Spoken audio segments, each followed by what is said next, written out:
Selamat datang rekan-rekan semua di video tutorial ini. Dalam video ini, saya akan menjelaskan cara menggunakan Cloud CMS atau Content Management System untuk digital signage yang berbasis sistem operasinya adalah Android. Baik untuk digital signage floor stand, menu board wall mount, dual side, A-stand, maupun yang berbentuknya seperti kios. Yang akan dijelaskan di video ini adalah Cloud CMS dengan nama ADS dan CDMS. ADS adalah Cloud CMS yang dikhususkan untuk digital signage dengan layar sentuh atau touchscreen. Sedangkan CDMS adalah Cloud CMS yang digunakan untuk digital signage dengan layar non-touchscreen.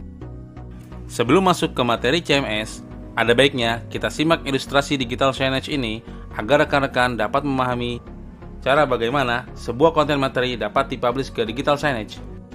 Seperti kita lihat di ilustrasi ini, Cloud CMS Composer yang kita akses menggunakan browser, misalnya browser Chrome atau browser lain, berfungsi untuk menyiapkan, membuat konten dalam template. Kemudian, setelah layout dibentuk menjadi sebuah playlist dengan konten di dalamnya, playlist ini akan dikirimkan ke digital signage atau LCD yang sudah siap menerima atau download melalui internet dan akan ditayangkan sesuai dengan perintah yang sudah diset sebelumnya. Contoh, ditayangkan berulang terus-menerus, ditayangkan pada jam tertentu, dan lainnya. Ataupun, jika digital signage tersebut touchscreen, kita bisa membuat menu navigasi atau tombol yang dapat kita sentuh untuk masuk ke halaman lain. Detail ini dapat rekan-rekan dapatkan panduannya lebih lanjut di video tutorial ini. Langkah pertama, untuk membuat konten dengan CDMS, kita buka Google Chrome. Kemudian, ketik URL seperti di atas.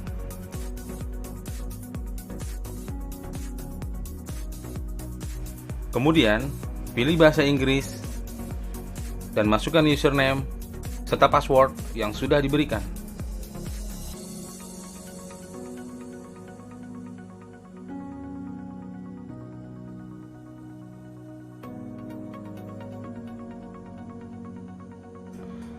Masuk ke dalam interface CDMS, terdapat 3 menu yang biasa digunakan, yaitu media, program, dan player.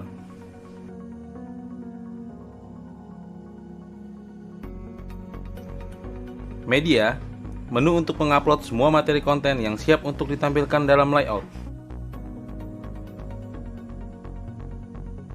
Sedangkan program, terdapat 3 menu untuk program yang sering digunakan. Di antaranya adalah template untuk membuat layout, playlist, mengedit hasil layout jika ada perubahan konten di kemudian hari, sehingga user tidak perlu membuat ulang template baru. Publish, histori dari template yang kita sudah publish ke layar LCD. Sedangkan player, terdapat 2 menu. Di antaranya, player menginformasikan SN dari LCD yang kita miliki dan sudah terregistrasi di dalam sistem. Status, untuk mengetahui LCD apakah sedang offline atau online, dan untuk melihat progres uploading konten. Langkah selanjutnya mengupload materi konten ke media.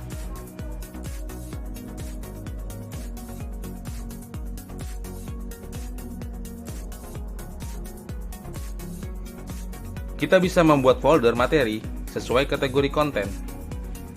Perlu diperhatikan, untuk ukuran foto maksimal resolusi HD 1920x1080 landscape, 1080x1920 pixel untuk portrait.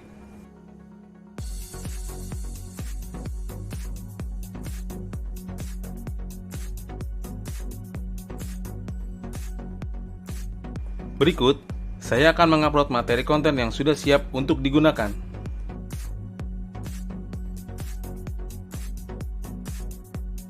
Terdiri dari background dan beberapa materi konten lainnya, seperti image dan video.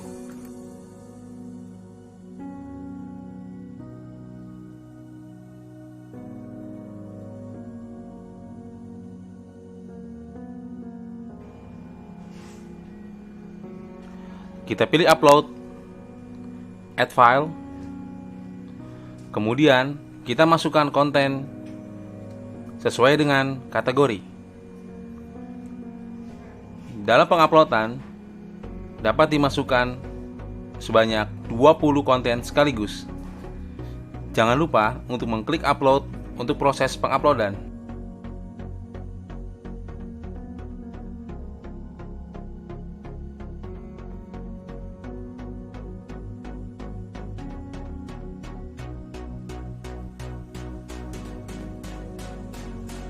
Setelah konten image selesai diupload,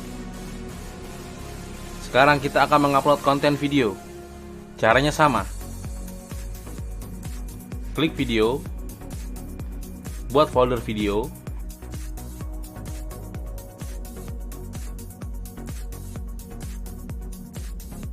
kemudian pilih upload.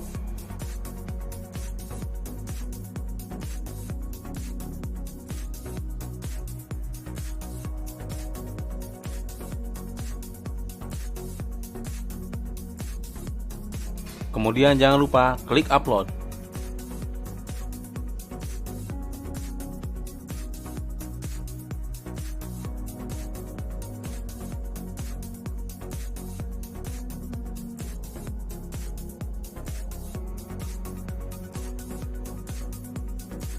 Setelah semua konten video dan image selesai diupload, kita masuk ke menu program.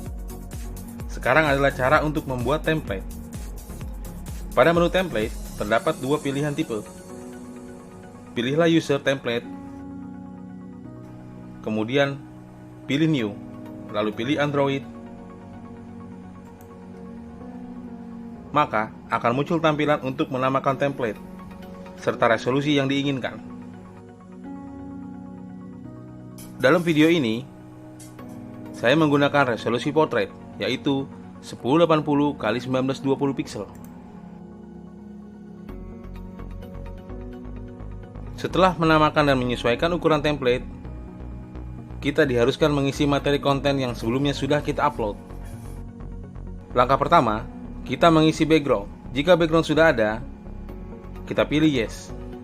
Lalu, pilih background di area image, seperti contoh.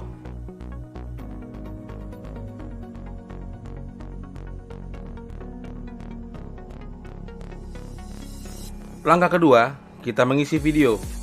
Video hanya memiliki satu area saja, tetapi dalam satu area tersebut dapat diisi beberapa video dan berputar secara bergantian atau looping. Langkah ketiga, pilih image atau gambar. Kita dapat membuat 4 area image dalam satu template dengan masing-masing ukuran yang berbeda-beda, seperti contoh di video ini.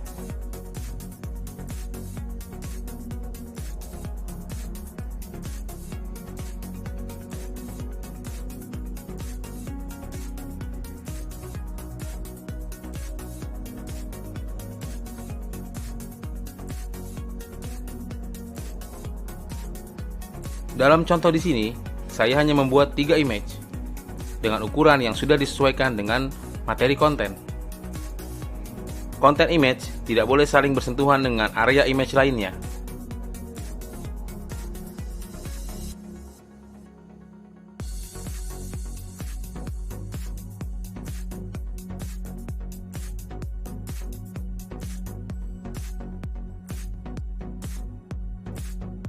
Langkah keempat berupa area running text, yang dimana user dapat menuliskan kebutuhan informasi dan berita yang diperlukan.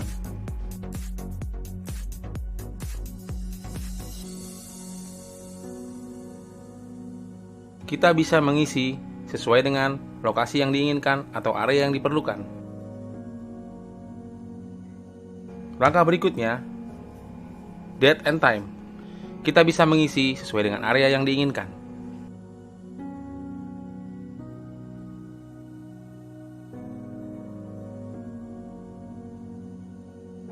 Kemudian, save. Setelah sudah di-save, kita dapat memilih Save and Use. Kemudian, akan masuk ke halaman untuk mengisi konten sesuai area yang sudah dibuat sebelumnya.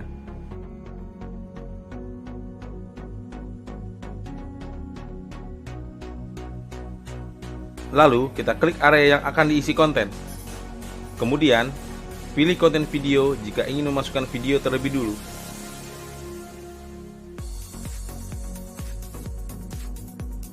Cukup drag and drop saja ke area bawah sesuai kolom konten. Seperti contoh.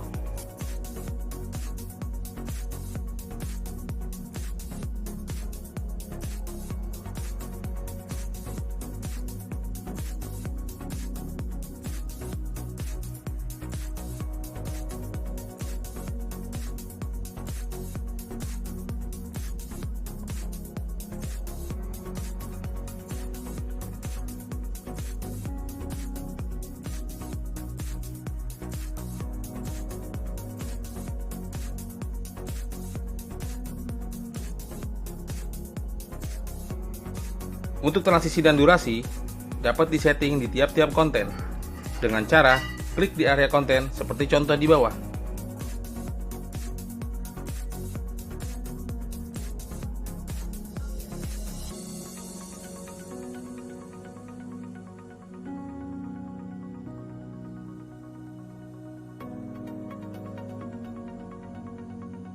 Sedangkan running text dapat kita ketik secara manual atau copy paste dari Word atau Note.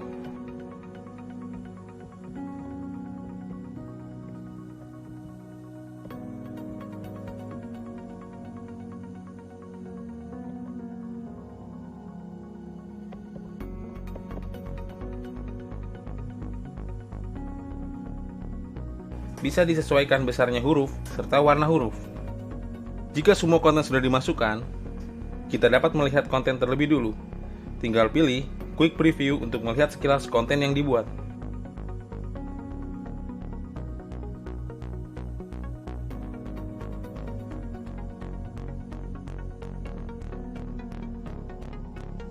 Setelah Quick Preview, kita ubah nama playlist sesuai dengan nama yang diinginkan, agar mudah ketika ada perubahan dalam pencarian konten.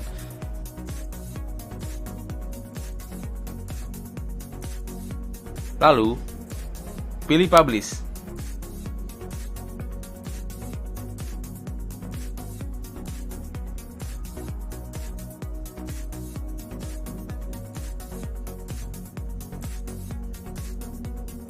Ada 3 pilihan konten di dalam konten play mode. Yang pertama adalah looping, mempublish konten yang dimana konten akan terus berputar sesuai yang terpublish. Sedangkan schedule, menampilkan konten sesuai jadwal yang user inginkan. Sedangkan break, menyisipkan konten di sela-sela konten yang sedang tayang. Kemudian, dalam kolom publish strategi, ada 2 perintah yang sering digunakan, yaitu additional, menambahkan konten lainnya di saat konten sebelumnya sudah kita publish di awal.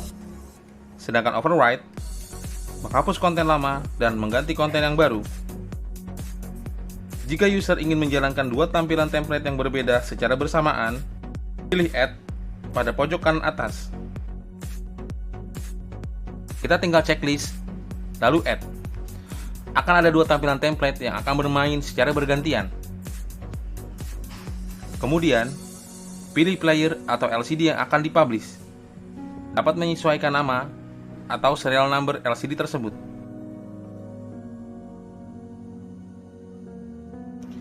Checklist kembali LCD di kolom utama untuk memastikan kembali. Lalu pilih OK.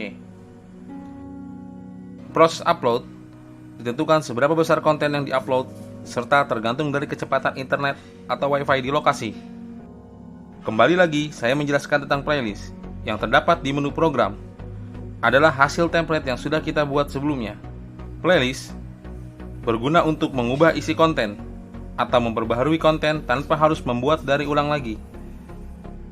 Cukup membuka playlist, lalu delete konten yang tidak terpakai atau yang digantikan, kemudian dapat dipublish ulang kembali.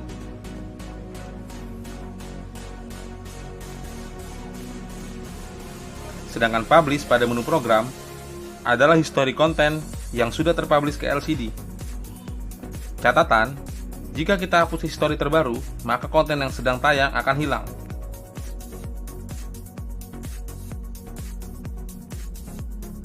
Pada menu player, terdapat data serial number layar LCD yang sudah didaftarkan untuk menampilkan konten.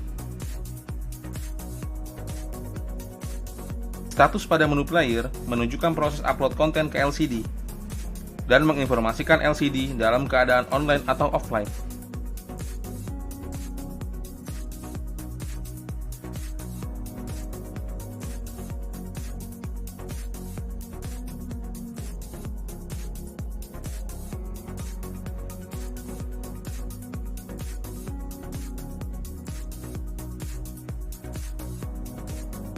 Kita juga bisa screenshot layar sehingga bisa melihat hasil tayang konten di LCD tanpa harus ke lokasi.